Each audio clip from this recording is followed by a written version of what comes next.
سلام، من حسامم. امروز با یه آنباکسینگ دیگه همراه شما. توی این ویدیو میخوایم با هم گوشی A20s از سامسونگ رو آنباکس بکنیم و توی نگاه اولیه ببینیم که محتویات جعبه‌اش چیه و چه عملکردی رو داره.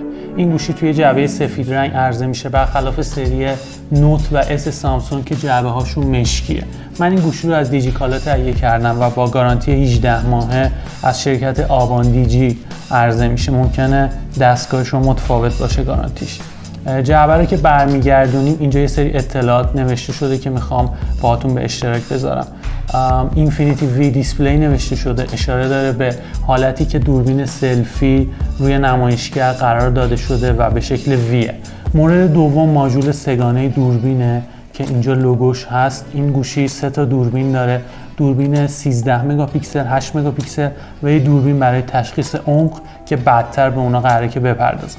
مورد سوم هم موردی که اشاره میکنه به شارژ سریع این گوشی با یه شارژر 15 واتی عرضه میشه که خیلی سریع گوشیتون رو شارژ میکنه. میرسیم به مشخصات این گوشی. A20s یه گوشی 2 سیم کارت هست که 183 گرم وزنشه. پردازندش کوالکوم اسنپ دراگون 450، پردازنده گرافیکیش آدرنو 506، 3 گیگ رم داره و 32 گیگ حافظه داخلیشه. از این 32 گیگ 20 گیگش در اختیار شماست، 10 گیگش رو اندروید برای خودش برمی‌داره. میتونید حافظه داخلی رو با افزودن مموری میکرو اس دی تا 512 گیگ افزایش بده. شما میتونید این گوشی رو توی 4 رنگ مختلفی که توی وبسایت وجود داره تهیه بکنید: سبز، آبی، قرمز و مشکی.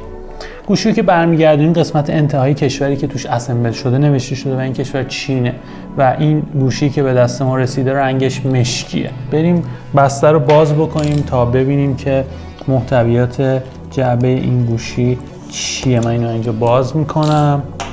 جعبه به صورت کشویی باز میشه و اولین چیزی که وجود داره کارت گارانتی این محصوله که همونطور که بهتون گفتم گارانتی 18 ماه شرکت آبان دیجیه. بعد از اون یه جعبه قرار داده شده که احتمالاً دفترچه های محصوله که عربی و انگلیسی و خود گوشی میذاریم کنار. این برچسب و شارژری که بهتون گفتم یه شارژر 15 واتیه، ساخت خوبی هم داره و البته کابل USB معمولی به USB تایپ C برای همین شارژره که اینم باز میکنم. ساخت خوبی داره، یه جنس خوبی داره. این قسمت هم فکر میکنم که بله هدفونه، یعنی هدفون هایی که همراه با این گوشی عرضه شدن تو گوشی نیستن، از این هدفون معمولی هن. میذاریمش کنار. توی این قسمت هم یه پین قرار داده شده که بتونید باهاش خشاب سیم کارت و مموری میکرو اس دی رو باز بکنید و تغییر بدید سیم کارتتون رو و یا مموری. خب بریم که گوشی رو باز بکنیم و اینجا یه برچسب داره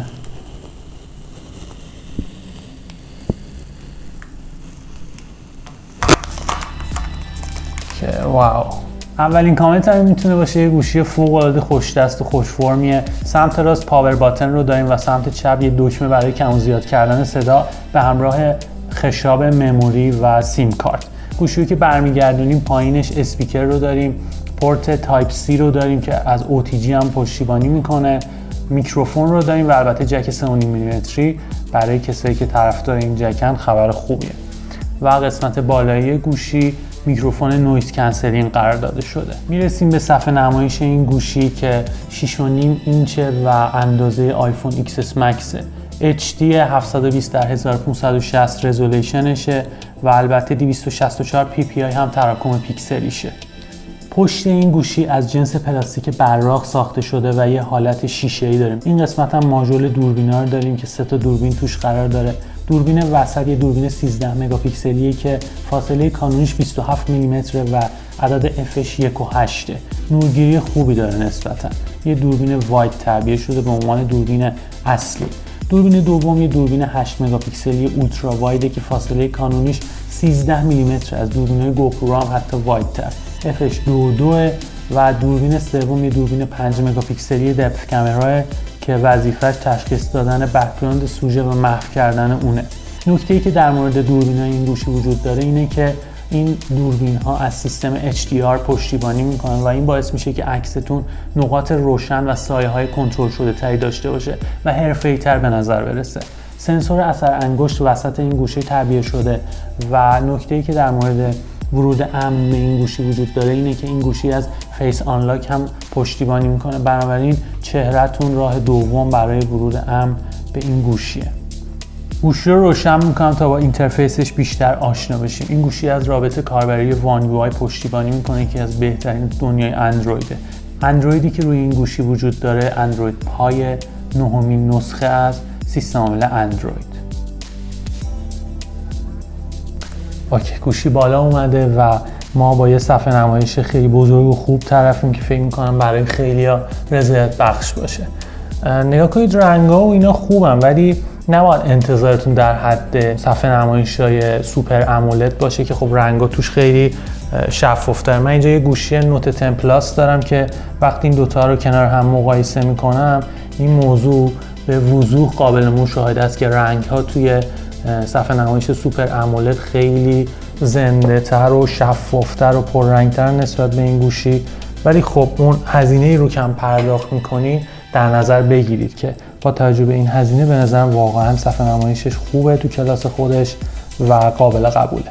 خب میریم سراغ دوربین این گوشی تا ببینیم که از بابت عکاسی بسیاری عکس‌ها واقعا تو شارپن، یعنی جزئیات به خوبی اینجا مشخصه. البته اینجا نور استودیویی کنترل شده است. توی محیط بیرون توی نور خوب فهم کنم اگر با دوربین این گوشی عکاسی بکنید عکستون رضایت بخش باشه، چون عدد دیافراگمش هم 1.8 نورگیریش خیلی خوبه و همونطوری که بهتون گفتم 13 مگاپیکسله. خب من دوربین اولترا واید این گوشی رو میخوام تست بکنم با همین ماشینایی که اینجا داریم، ببینیم که چجوری توی قاب ما جا میشن و یه عکس میندازم ازشون. خب درباره دوربین اولترا واید باید بهتون بگم که مثل دوربین اصلی عکس‌ها خیلی شارپ نیستن و خب این به خاطر دو تا موضوع، هم رزولوشن پایین‌تری که داره و هم البته عدد دیافراگم بسته‌تری که داره 2.2 توی این دوربین. ولی خب از بابت زاویه دیدی که بهتون میده بهتون گفتم در حد دوربینای گوپرو و حتی بیشتره. خب بریم برای تست دوربین سلفی این گوشی ببینیم که چه قابلیتایی داره. توی دو تا حالت میتونید عکاسی بکنید، حالت نورمال و حالت واید. حالت واید برای موقعی که میخواید آدمای بیشتری توی قابتون باشن یا اون بک‌گراندی که دارید اونجا عکاسی میکنید مشخص‌تر باشه توی عکس، اون موقع باید از حالت واید استفاده بکنید. من توی هر دو تا حالت عکاسی میکنم که شما به صورت زنده ببینید که چه تفاوتی با هم دارن. حالت نورمال و حالت واید رو من سلکت میکنم.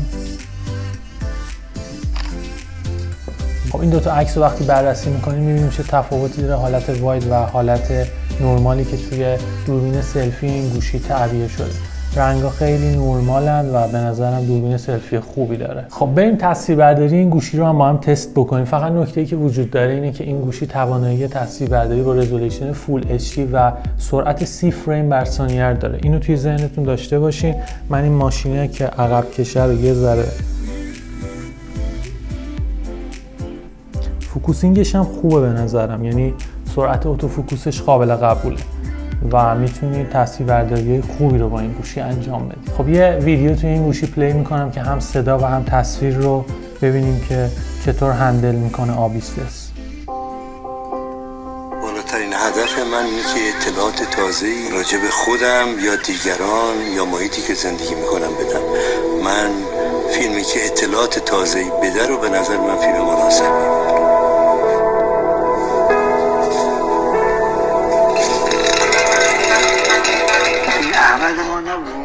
من هیچ وقت فکر به نظرم صدا واقعا توش فوق‌العاده است، یعنی با همچین اسپیکری که اینجا تعبیه شده فکر می‌کنم که خیلی رضایت بخش باشه و ولوم یا حجم صدا هم به اندازه کافیه توی مکالماتتون با اسپیکر هم هیچ مشکلی رو نخواهید داشت. این گوشی باتری 4000 میلی آمپر ساعتی داره که یک روز رو کامل جواب میده اگر خیلی کارهای عجیب غریبی با گوشی نخواهید انجام بدید و دیگه نیازی نخواهید داشت که تون برید و دنبال شارژر بگردید. یه شارژر 15 واتی هم که همراه باش عرضه شده و تکنولوژی شارژ سریع کمک میکنه حتی اگه نیاز داشتید به شارژ مجدد این گوشی این اتفاق خیلی سریع و زود بیفته. درباره عملکرد آبیست اس باید بهتون بگم که واقعا عملکرد خوب و قابل قبولی داره و انیمیشن خیلی روون و سریع توش اجرا میشن.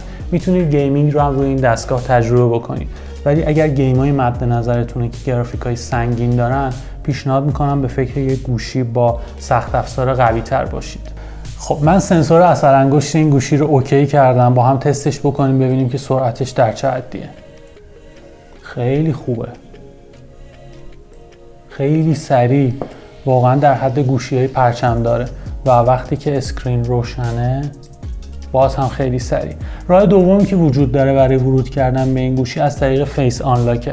من صورتم رو رجیستر کردم ببینیم که سرعت فیس آنلاک این گوشی در چه باز شد. در انتها باید بهتون بگم که آبیست اس سامسونگ توی این رنج قیمتی که خیلی توان خریدش رو دارن واقعا گوشی خوبی به شمار میره. تمام مشخصاتی که به صورت بیسیک کاربر نیاز داره توی این گوشی وجود داره. صفحه نمایش بزرگ، سخت افزار قابل قبول، پورت تایپ سی، جک 3.5 میلیمتری صدا، باتری 4000 میلی آمپر ساعتی با تکنولوژی شارژ سریع و البته دوربینای خوش کیفیت. به همه اینا اضافه کنید طراحی زیبایی که سامسونگ برای این گوشی در نظر گرفته.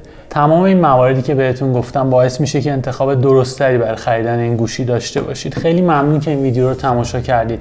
بابت کامنت هایی که هفته پیش برای ویدیوی قبلی با هم به اشتراک گذاشته بودید ازتون تشکر میکنم و امیدوارم این روند ادامه پیدا کنه تا هفته به هفته ویدیوهای جذابتر رو براتون تولید بکنم. مرسی.